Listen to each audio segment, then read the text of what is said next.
a reversal to move higher to $1.5. And if it actually plays out, then I think you're looking for a very big push up for 130% pump to the upside. So number one, I don't know if it's going to happen because you can see it's really overbought right now. We're really at the highest that you can go on the RSI.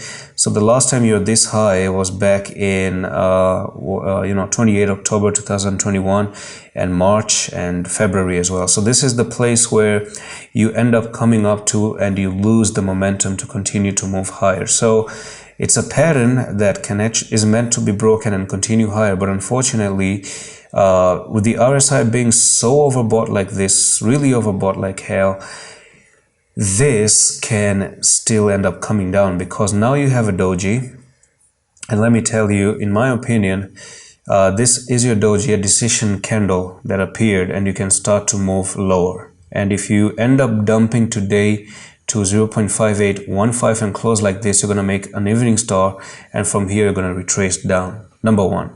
Number two is you take out these last two key levels up here, and that means only one thing, that you've actually back tested this and you're going to come above and break out and hold this level, and you have good chances of moving higher with a stop loss down at 633, something like that. So I would even suggest that if you want to actually trade it, maybe wait for the break of this resistance, and a close above that key resistance would be a good idea.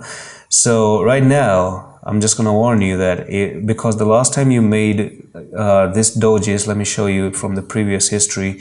Yeah, you broke out of it and you made a doji, but you end up coming down. Then you broke out of it, and then you broke the key resistance, but you didn't close above the key resistance, which I'm saying you must close above the key resistance, not just break it.